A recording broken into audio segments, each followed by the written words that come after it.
Hello friends, welcome to maths plus learning. आज हम लोग करने जा रहे हैं relation and functions chapter start. तो इसका है हमारा पार्ट नंबर 1। देखते हैं, स्टार्ट करते हैं हम लोग पार्ट नंबर 1 में।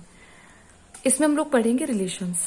तो रिलेशन को स्टार्ट करने से पहले भी आपको क्या पता होना चाहिए कि आपका जो सेट है, जो आपने 11th क्लास में पढ़ा है, सेट थ्योरी, वो आपको पता होनी चाहिए, जो हमारा फर्स्ट चैप्टर है क्लास 11th का। तो स्टार्ट करते हैं हम लोग रिलेशन से। इसको स्टार्ट करने से पहले आपको क्या पता होना चाहिए कि हमारे ऑर्डर्ड पेयर क्या होते हैं। ऑर्डर्ड पेयर, देखो रिलेशन है तो इसके पीछे क्या होंगे, दो सेट होंगे या एक सेट होगा। सपोज सेट ए है ये हमारा और एक सेट है हमारा बी। हम ऐसा सपोज कर लेते हैं कि ए के एलिमेंट्स क्या हैं, A1, A2, A3 फॉर्म के A के एलिमेंट्स हैं और B के एलिमेंट्स है B1, B2 और B3 फॉर्म के। किसी भी तरह के हो सकते हैं। हम लोगों ने A1, A2, A3, B1, B2 और B3 सपोज कर लिए। अब जब हम इनका कार्टेशियन प्रोडक्ट करते हैं तो कैसे लिखते हैं हम लोग Cartesian product, A cross B। ये इसका बेसिक है। अगर आपको ये पता है तो आप रिलेशन आराम से कर सकते हैं। ये स्टार्ट करना हमारा बेसिक है। Cartesian product A cross B होता है तो वो क्या होता है, set of all the ordered pairs. Set of all the ordered pairs. Ordered का मतलब क्या हो गया कि एक पर्टिकुलर ऑर्डर होगा। क्या होगा, एक पर्टिकुलर ऑर्डर होगा जिस ऑर्डर में हम लोग A और B के एलिमेंट्स को लिखेंगे। अब देखो, अगर A क्रॉस B है तो ये जो A का एलिमेंट है ना, A1, ये B के हर एक एलिमेंट के साथ में एक पेयर बनाएगा। और उस पेयर को कैसे लिखेंगे हम लोग, ऑर्डर्ड फॉर्म में लिखेंगे। ऑर्डर्ड फॉर्म पेयर क्या होता है कि एक स्मॉल ब्रैकेट में हम एलिमेंट्स को लिखते हैं अकॉर्डिंग टू देयर मल्टीप्लीकेशन और सेपरेट करते हैं उनको एक कॉमा से। ये एक हो गया। ऐसे ही A1 किसके साथ बनाएगा, B2 के साथ में। A1 ने क्या बनाया, B2 के साथ में। ऐसे ही A1 ने किसके बनाया, B3 के साथ में। ये तो A1 के हो गया। अब A2 भी सेम ऐसा करेगा, A2 भी सबके साथ रिलेशन बनाएगा। It's like class teachers. Class teacher है कोई A1 तो उसको सिर्फ एक बच्चे से ना मतलब होगा, वो तो हर एक स्टूडेंट को इक्वली रिस्पॉन्ड करेगा ना। कि ऐसा होता है कि एक टीचर आएगा मैथ्स का, सपोज ये मैथ्स का टीचर है, वो एक ही बच्चे को पढ़ा के चला जाएगा, ऐसा नहीं होता है। वो हर एक बच्चे को पढ़ाता है। तो A का रिलेशन जो B1 के साथ में है वही B2 और वही B3 के साथ में है। अगर आप क्या है, यहाँ पर आ गया इंग्लिश का टीचर, तो इंग्लिश का टीचर भी सेम सबको पढ़ाएगा, तो उसका भी रिलेशन हर एक एलिमेंट के साथ में क्या होगा, सेम होगा। A2, B2 और A2 और B3, ठीक है। इसी तरह से A3 का होगा। ये बेसिक है आपका, एंड सो ऑन। मतलब दो और आएंगे यहाँ पे, A3 और B2 और A3 और B3। अब देखो, ये था A cross B। Ordered pair क्या था हमारा कि अगर पहला एलिमेंट A है तो यहां पर भी, अगर पहला सेट A है हमारा तो एलिमेंट भी A का आया। अगर ये B क्रॉस A फॉर्म का होता और एलिमेंट सेम यही होते तो क्या होता, तो ऑर्डर्ड पेयर होता हमारा। देखो, ऑर्डर्ड का मतलब first come first serve. B यानी कि B1 A1 होता, B1 A2 होता और B1 A3 होता। फिर यहाँ पे B2 A1 होता, एंड सो ऑन। मतलब जो पहले आएगा वो पहले पाएगा, ठीक है। अच्छा, ये तो था 2 का। अगर सेट होते हमारे, सपोज यहाँ पे सेट एक C कंसीडर कर लेते हैं हम लोग। इसके एलिमेंट है C1, C2, C3 फॉर्म के, और हमें निकालना है Cartesian product of A cross B cross C। देखो, Cartesian product A B C वही same ordered pair, set of all the ordered pairs. Set of all the ordered pairs क्या होता है हमारा, कार्टेशियन प्रोडक्ट कहलाता है। तो क्या हो जाएगा, A पहले आया तो A1, उसके बाद में क्या आया B1, फिर आया C1, ठीक है। फिर आ गया A1 आ गया। अब B1 भी लिख सकते हैं यहाँ पे और C2, इस तरह से। ये ऊपर नीचे हो सकते हैं, लेकिन ये आगे पीछे नहीं होंगे। ठीक है। आप यहाँ पर ये भी कर सकते थे, देखो आप यहाँ पे ये भी कर सकते हैं कि A1 का रिलेशन इसके साथ में, A2 का इसके साथ, A3 का इसके साथ, तो भी वही आता हमारे पास, देखो। लेकिन बस आपको क्या है, आपको ऑर्डर चेंज नहीं करना है, ऑर्डर नहीं चेंज होना चाहिए। अगर A पहले है तो एक एलिमेंट्स पहले आएंगे। अब रिलेशन क्या होता है, रिलेशन क्या होता है, सबसेट होता है। इसीलिए मैंने आपको बताया था जो रिलेशन होता है ना वो सबसेट होता है कार्टेशियन प्रोडक्ट का। अभी हम इसको देखेंगे। जो रिलेशन होता है वो सबसेट होता है कार्टेशियन प्रोडक्ट का। ये चीज आई बात समझ में? मतलब जरूरी नहीं है कि कोई रिलेशन दिया है तो उसमें अगर A क्रॉस B या A क्रॉस A, वो हम A क्रॉस A पे निकालते, एक ही सेट लेते हैं। R जो होगा वो सबसेट होगा A क्रॉस A का। मतलब अगर हमारा A1, A2, A3 है ना, तो यहां पर भी A1, A2 और A3 होगा, इस तरह से। तब हम इसका कार्टेशियन प्रोडक्ट करते हैं। जो रिलेशन होता है वो सबसेट होता है कार्टेशियन प्रोडक्ट का। अंडरस्टूड? इसीलिए मैंने आपको पहले ऑर्डर्ड पेयर समझाया कि जो पहले आएगा वो पहला स्थान पाएगा, ठीक है ना, जैसा हमारी क्लास में होता है। और ऐसा नहीं है कि इसका रिलेशन इसके साथ होगा तो इसके साथ नहीं होगा, सबके साथ होगा। सॉरी, रिलेशन नहीं, कार्टेशियन, इसका प्रोडक्ट मतलब इसका पेयर जो होगा वो तीनों के साथ में होगा। रिलेशन डिपेंड करेगा कि वो उस कंडीशन को जो हमें दी है वो सेटिस्फाई करेगा कि नहीं करेगा। ये थी हमारी फर्स्ट थ्योरी रिलेशन के लिए। अब स्टार्ट करते हैं हमारे रिलेशंस को। तो स्टार्ट करते हैं इसकी थ्योरी से, ठीक है। रिलेशन की थ्योरी तो करनी पड़ेगी आपको, और फिर उस थ्योरी को हम एग्जाम्पल के फॉर्म से देखेंगे कि हम किस तरह से उसको रिलेट कर सकते हैं और किस तरह से हम लोग कर सकते हैं। देखो, कोई भी एक रिलेशन R और एक सबसेट A दिया होगा, सॉरी सेट A दिया होगा, और एक रिलेशन क्या दिया होगा, R। कोई भी रिलेशन R हो सकता है। तो अगर जो R है हमारा वो रिफ्लेक्सिव है, क्या है, अब इसका सबका मीनिंग बताऊंगी। रिफ्लेक्सिव है अगर कोई रिलेशन R, तो उसका क्या मतलब होगा कि A के सारे एलिमेंट्स, यानी कि अगर A1, A2, A3, A4 अगर है तो हर एक एलिमेंट का खुद के साथ में एक रिलेशन होगा। जिसका क्या मतलब हो गया, सीधे सीधे मतलब हो गया कि A1, A1, A2, A2, A3, A3, A4, A4 exist करेगा। अगर ये एग्जिस्ट ना करे, कोई भी एक पेयर, अगर 4 एलिमेंट्स दिए हैं और एक भी पेयर सपोज किसी R में ये पेयर नहीं दिया है, तो इसका मतलब वो रिफ्लेक्सिव नहीं है। समझ आई बात? हर एक एलिमेंट का खुद के साथ रिलेशन, हर एक एलिमेंट A का खुद के साथ रिलेट होना चाहिए, तभी वो रिलेशन क्या होगा, रिफ्लेक्सिव होगा। तभी वो रिलेशन क्या होगा, रिफ्लेक्सिव होगा। सपोज कोई एक सेट A दे दिया 1, 2 और 3, और R इन्होंने बनाया सपोज 1,1 और 1,2 और बना दिया 2, 3,3 बना दिया, तो क्या ये रिफ्लेक्सिव है? देखो, 1 का रिलेशन 1 के साथ है, 1, 1 एग्जिस्ट कर रहा है, 2, 2 भी एग्जिस्ट करना चाहिए, यहां पर एग्जिस्ट नहीं कर रहा है, 3, 3 तो एग्जिस्ट कर रहा है, तो ये रिफ्लेक्सिव नहीं है। इसका क्या मतलब हो गया रिफ्लेक्सिव का, कि दो अगर एलिमेंट है, एक भी एलिमेंट हम एक ऐसा लेंगे और उसके साथ उसका पेयर एग्जिस्ट करना चाहिए। अगर नहीं एग्जिस्ट कर रहा है तो वो रिलेशन है ही नहीं। ये कैसे आया? देखो, हम लोगों ने क्या लिया था, A क्रॉस B। अब हमारा क्या है, A क्रॉस A है। A क्रॉस क्या है, A है, क्योंकि हम क्या करते हैं, रिलेशन क्या होता है, सबसेट होता है A क्रॉस A का। यहां पर देखा था हमने। तो ऑर्डर्ड पेयर किस फॉर्म के होंगे, A1, A2, A3 का रिलेशनशिप A1, A2 और A3 के साथ में।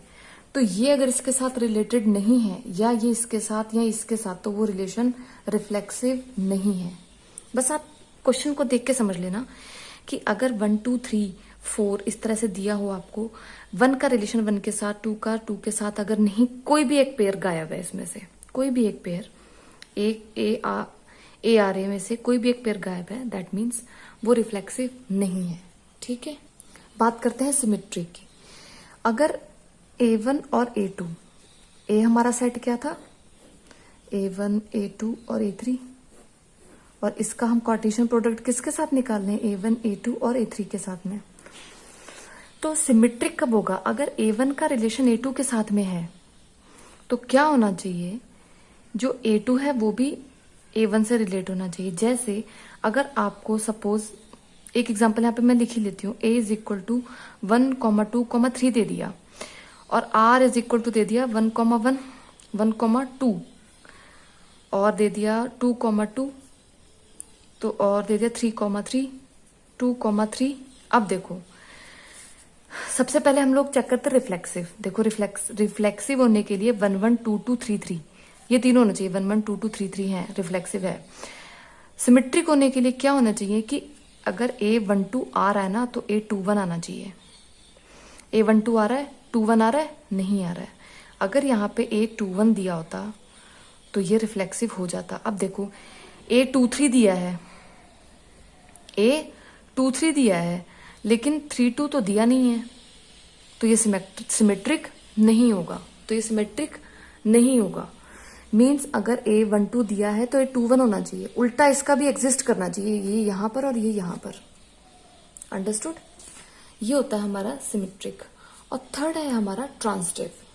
देखो ट्रांजिटिव क्या होगा कि अगर A1, A2 दे रखा है R में और A2, A3, देखो A1 A2 फिर ये नंबर स्वाइप करके यहां पर आ गया A2 और A3, इसका मतलब A1, A3 भी R में होना चाहिए। अगर A1, A3 नहीं है R में तो वो हमारा ट्रांजिटिव नहीं है। इसी एग्जांपल को देख लो, ये नहीं था इसमें, ये भी हटाओ। A1, 2 दे रखा है और 2, 1 और देखो A1, 2 दे रखा है, ठीक है, 2, 3 दे रखा है, लेकिन क्या 1, 3 दिया है इसमें? नहीं दिया है, तो ये ट्रांजिटिव नहीं होगा। अगर 1, 3 इसमें इंक्लूडेड होता तो ये रिलेशन हमारा कैसा होता है? ट्रांजिटिव होता। अब जरा सा इनका मीनिंग समझते हैं। देखो ए बी का कोई रिलेटिव है, क्या है? ए बी का कोई रिलेटिव है, यानी कि ए कहता है, सपोज मैं बोलूं कि ये मैं हूं और यहां पर कोई XYZ कोई बंदा है, मैं बोलूं कि ये हमारा रिश्तेदार लगता है, लेकिन एक्स कह दे कि नहीं भाई मैं तो उसको जानता तक नहीं, मेरे को तो नहीं पता, तो क्या सिमिट्री आई?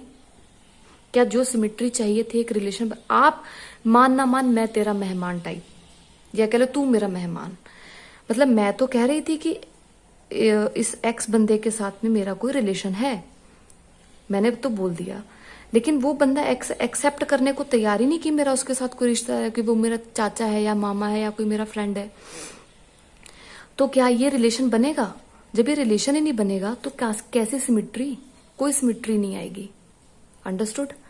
ऐसे ट्रांजिटिविटी देखो, अगर A1 और A2 में क्या रिलेशन है कि A1 इसका सन है, A1 A2 का सन है और A2 A3 का सन है, मतलब A1 के पापा कौन है? A2, और A2 के पापा कौन है? A3। तो क्या A1 और A3 में रिलेशन नहीं होगा? बिल्कुल होगा। ये तो उनका ग्रैंडसन हो गया, यानी कि A1 A3 का ग्रैंडसन है और A3 A1 के दादाजी हैं।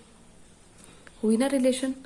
लेकिन अगर वो रिलेशन R कह दे मैं तो एक्सेप्ट नहीं करूंगा ऐसे रिलेशन कोई भी, तो क्या वो कोई रिलेशन बन पाएगा? क्या उसमें ट्रांजिटिविटी आई? नहीं आई। अगर ट्रांजिटिविटी आई ही नहीं तो वो कैसा रिलेशन? कोई रिलेशन नहीं। अब स्टार्ट करते हैं इसके एग्जांपल्स। देखो एग्जांपल नंबर 1, ए सेट दे दिया 1 2 3। अब हमें बताना है कि ये रिलेशन क्या है, सिमेट्रिक है, ट्रांजिटिव है या नहीं है, या रिफ्लेक्सिव है भी कि नहीं है। देखो A 1 2 3 है, दैट मीन्स 1 का रिलेशन 1 के साथ एग्जिस्ट करना चाहिए, 2 का पेयर 2 पेयर याद रख लो तुम लोग, 2 का पेयर 2 के साथ एग्जिस्ट करना चाहिए और 3 का पेयर 3 के साथ एग्जिस्ट करना चाहिए। तीनों एग्जिस्ट कर रहे हैं, दैट मीन्स ये फंक्शन, ये जो रिलेशन है वो हमारा रिफ्लेक्सिव है। आप क्या करोगे? Since for all A belongs to A, सारे A बिलोंग करते हैं A में, such that A are A क्या करता है? एग्जिस्ट करता है। देयरफॉर ये जो हमारा रिलेशन R है वो रिफ्लेक्सिव है। इस तरह से लिखोगे, लिखना तो आप लोग समझ जाओगे। अब आपके बाद में हम बात करेंगे रिफ्लेक्सिव के बाद में सिमिट्री। सिमिट्रिक ये रिलेशन है कि नहीं है। सिमिट्री का क्या मतलब होता है कि अगर 1 का रिलेशन 2 के साथ में, तो 2 का रिलेशन 1 के साथ में एग्जिस्ट करना चाहिए। अगर नहीं कर रहा होगा दैट मीन्स उनका रिलेशन कोई है ही नहीं है तो फिर वो काहे की सिमिट्री। अब देखो 1,2 है, लेकिन यहाँ पे 2,1 एग्जिस्ट कर रहा है? नहीं कर रहा है ना। 2,1 अगर एग्जिस्ट कर रहा होता तो क्या हो जाता, ये रिलेशन हमारा सिमेट्रिक हो जाता। उसके बाद भी हम चेक करते, अगर 2,1 भी दिया होता तो फिर हमारे पास ये ऐसा एक पेयर बचा जिसमें 2,3 दे रखा है, लेकिन 3,2 है नहीं। अगर 3,2 एग्जिस्ट नहीं कर रहा है, दैट मीन्स हमारी ये सिमिट्री नहीं है। सिमिट्री देखो ऐसे समझ लो, मिरर इमेज की तरह से। कैसे समझ लो? Mirror image. 1,2 लिखा तो 2,1 होना चाहिए, यहाँ पे 2,3 लिखा था तो यहाँ पे 3,2 होना चाहिए था। बट ये दोनों पेयर तो एग्जिस्ट कर ही नहीं रहे, तो सिमिट्रिक तो है ही नहीं। तो आप इसको कैसे लिखोगे? For 1,2 belongings to R, 1,2 belong कर रहा है आर में, but 2,1 does not belongs to R. और अगर ये नहीं बिलोंग कर रहा है, देखो सिमिट्री क्या होनी चाहिए? मिरर इमेज की तरह होनी चाहिए। एग्जिस्ट नहीं कर रहा है तो वो रिलेशन होगा ही नहीं। Now let's talk about transitivity. तो अगर ये है ही नहीं तो ट्रांसिटिविटी कहां से आएगी? देखो मैंने क्या बताया था कि अगर दो पेयर का रिलेशन हो A1, A2 का और A2, A3 का, तो इनको हटा दो, बीच वालों को हटा दो। A1, A3 एग्जिस्ट करना चाहिए। कैसा है? देखो इसमें आ जाओ, है ही नहीं, कहां से? ये देखो, ये इन दोनों पेयर को देखो, 1,2 है और 2,3 है, इनको हटा दो तो 1,3 एग्जिस्ट करना चाहिए था। क्या वो एग्जिस्ट कर रहा है? ये तो बिलोंग ही नहीं कर रहा आर में। अगर बिलोंग कर रहा होता तो ये ट्रांसिटिव हो जाता। अगर सिर्फ एक पेयर, अब देखो अगर इस आर को थोड़ा सा सुधार लें, यहां पर हम लोग एक पेयर और ऐड कर लें, सपोज हमने यही वाला पेयर 1,3 ऐड कर लें यहां पर, तो ये रिलेशन सिमेट्रिक तो नहीं होगा लेकिन ट्रांसिटिव हो जाएगा।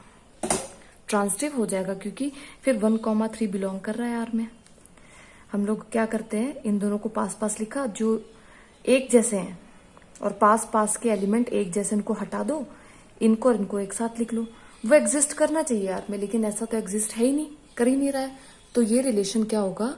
ट्रांसिटिव नहीं होगा। चलो इसका एक और एग्जांपल कर लेते हैं ताकि आपको रिलेशन और अच्छे से क्लियर हो जाए। देखो रिलेशन इस फॉर्म का शो करना है हमें, यानी कि जो रिलेशन आ रहा है उसके लिए कंडीशन ये दे रखी है, और सेट ए और बी जो भी ये एलिमेंट्स हैं उसके सेट के हैं रियल नंबर्स के। रियल नंबर्स क्या होते हैं हमारे? अगर हम इसको नंबर लाइन में देखते हैं तो देखो 0, इस साइड 1, इस साइड -1, 2, -2। अब देखो रियल नंबर्स क्या होते हैं, इसमें फ्रैक्शन भी आते हैं, रैशनल भी आ जाते हैं, इरेशनल नंबर भी आ जाते हैं। तो फ्रैक्शन अगर हम देखें 1/2 कुछ यहां पर होगा, इसी तरह से -1/2 होगा। यानी कि अगर तो इंटीजर पार्ट होगा, अगर इंटीजर्स होंगे तो -1, -2, और ये हमारा 0, 1, 2, लेकिन इसमें रियल दे रखा है तो इसमें फ्रैक्शंस वाले भी हमारे आ जाएंगे। और ये जो कॉन्ट्राडिक्शन होगा ना, ये हमारा किस पे होगा? सिर्फ और सिर्फ हमारा जो हमारे पॉइंट वाले नंबर होंगे उनके ऊपर होगा, क्योंकि 0.5 तो ये है, लेकिन 0.5 का जब हम स्क्वायर करेंगे तो हमारा क्या हो जाएगा?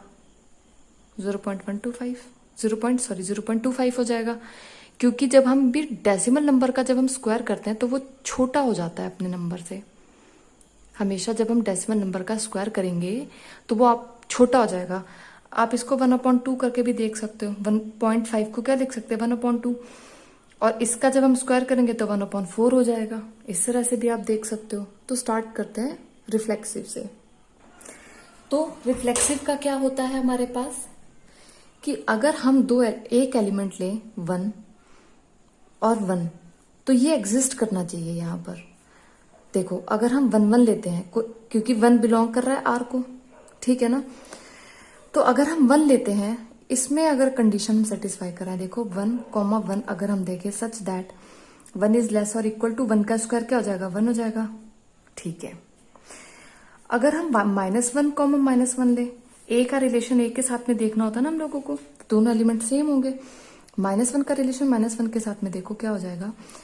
-1, ए बी, -1, -1 देखो सच दैट देखो -1 इज ऑलवेज लेस और इक्वल टू, इस -1 का जब हम स्क्वायर करेंगे तो क्या हो जाएगा, 1 हो जाएगा। ये भी ट्रू है। यहां तक तो हमारा क्या है, ठीक है। लेकिन अगर हम देखें, ये तो इसमें तो ठीक है, -2 में भी शो ये सही रहेगा, मतलब इंटीजर्स में तो ये ट्रू है, इंटीजर्स के लिए तो ट्रू। लेकिन इसमें तो हमें फ्रैक्शन वैल्यू भी देखनी है। अगर r की जगह पे z होता तो हमारा ये ठीक था, रिफ्लेक्सिव हो जाता। लेकिन हमें देखना है r के ऊपर, तो r में 0.5 ये भी आएगा, या हम इसको 1/2 1/2 भी लिख सकते हैं। आप चाहो तो 1/4 1/4 भी देख सकते हो, माइनस प्लस कुछ भी करके देख सकते हो, ठीक है। तो हम इसको लेते हैं 1/2। अगर हम 0.5 करें चाहे 1/2 करें, अगर ये है तो इसके लिए कंडीशन क्या है कि 1/2 के लिए हमें फिर ये कंडीशन देखनी पड़ेगी। अब इस कंडीशन के ऊपर आते हैं, हमने क्या लिया है 1/2 1/2। क्या 1/2 इज लेस और इक्वल टू 1/2 का स्क्वायर है? 1/2 दिस इंप्लाइज 1/2 इज लेस और इक्वल टू 1/4। नहीं, ये तो ग्रेटर हो गया, ये तो ग्रेटर का साइन हो गया ना। अगर ऐसा नहीं है तो ये बिलोंग नहीं करेगा आर में। अगर ये रिलेशन में बिलोंग नहीं करेगा तो ये रिलेशन रिफ्लेक्सिव कभी नहीं होगा। अंडरस्टूड? आप चाहो तो 1/4 करके दे, 1/4 1/4। अब ये a है और ये b है, तो a इज लेस और इक्वल टू b का स्क्वायर होना चाहिए। ये अब देख लो, 1 को हम 4 से डिवाइड कर रहे हैं, 1 को 16 से, तो छोटा कौन सा होगा? ये छोटा होगा, ये बड़ा होगा, लेकिन साइन तो उल्टा है, तो ये बिलोंग नहीं करेगा, क्योंकि ये इक्वालिटी होल्ड नहीं करेगा। This means this does not belong to R. और अगर ये आर में बिलोंग नहीं कर रहा है, एक भी एलिमेंट छूट गया अगर, तो वो रिफ्लेक्सिव नहीं होगा। अंडरस्टूड? अब आते हैं हम लोग सेकंड, जो हमें लगता है सिमेट्रिक। सिमेट्रिक क्या होता है कि अगर ए का रिलेशन है बी के साथ में, तो बी का रिलेशन भी होना चाहिए ए के साथ में। यानी कि अगर 1,2 एग्जिस्ट करता है तो 2,1 भी एग्जिस्ट करना चाहिए। ये तो होता है।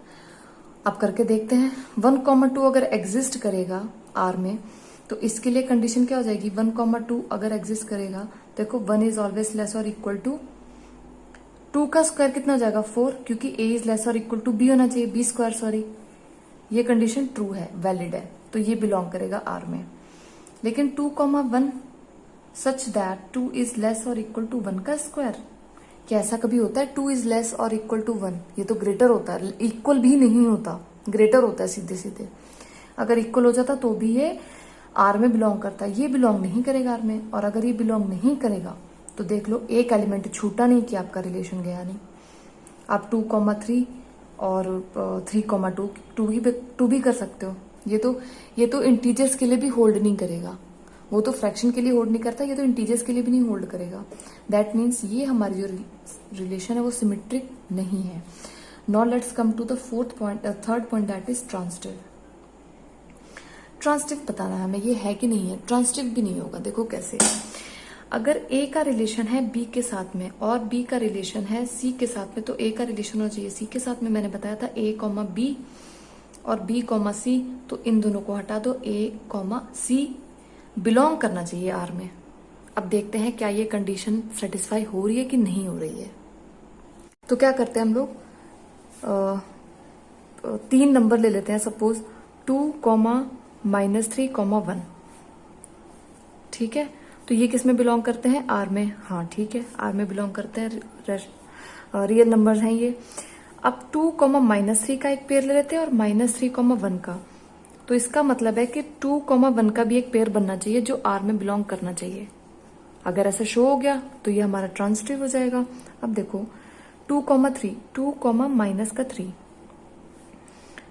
हमारे एक वो क्या है, x, y such that a, b such that a is less और इक्वल टू b का स्क्वायर। अब देखो, क्या 2 इज लेस और इक्वल टू 3 का स्क्वायर, -3 का स्क्वायर क्या हो जाएगा? प्लस हो जाएगा। 2 लेस और इक्वल है 9 के, यस बिल्कुल, क्योंकि ये लेस है तो ये बिलोंग करेगा आर में। ये कंडीशन सेटिस्फाई हो गई। -3, 1 अगर हम लोग देखें तो क्या हो जाएगी? -3 इज लेस और इक्वल टू 1 का स्क्वायर। -3 क्या लेस होता है 1 से? बिल्कुल होता है। -3 भी नंबर लाइन में अगर हम देखेंगे तो इधर आएगा ना -3, और यहाँ पे कहीं 1 आएगा तो ये छोटा ही है, तो ये बिलोंग करेगा। अब हमें ये शो करना है, जब ये दोनों आर में बिलोंग कर रहे हैं तो 2,1 भी आर में बिलोंग करना चाहिए। इन दोनों का अगर आपस में रिलेशन है, इसका इसके साथ में, इसका इसके साथ में, तो 2 का 1 के साथ भी रिलेशन होना चाहिए। 2,1 लिख लेते हैं यहाँ पे, सच दैट 2 इज लेस और इक्वल हो जाए 1 का स्क्वायर के। तो क्या 2 इज लेस और इक्वल होता है 1 के? नहीं होता है। दैट मीन्स ये आर में बिलोंग नहीं करेगा। अगर ये एलिमेंट, एक भी एलिमेंट आर में बिलोंग नहीं करता है तो वो रिलेशन रिफ्लेक्सिव या कोई भी जो हमें शो करना है वो नहीं होगी। यहाँ पर हम शो कर रहे थे ट्रांजिटिव, तो ये वाला पेयर अगर इसमें आर में बिलोंग नहीं कर रहा है तो इसका मतलब ये जो रिलेशन है वो ट्रांजिटिव नहीं है। दैट मीन्स हमारा जो R such that a comma b, a is less और इक्वल टू बी स्क्वायर, ये कुछ भी नहीं है, नीदर रिफ्लेक्सिव नॉट ट्रांजिटिव, और इवन ये हमारा सिमेट्रिक भी नहीं है। आई होप रिलेशन का ये जो फर्स्ट हम लोगों ने 1-2 एग्जाम्पल्स किए हैं आपको अच्छे से समझ में आए होंगे, थ्योरी भी अच्छे से समझ में आई होगी। मिलेंगे इसकी नेक्स्ट वीडियो में जिसमें होगा पार्ट नंबर 2 और हम और इसके ऊपर डिस्कशन करेंगे। ठीक है, so see you all in next video. Till then, bye bye, take care, and if you're new to this channel then please do subscribe Maths Plus Learning. Thank you.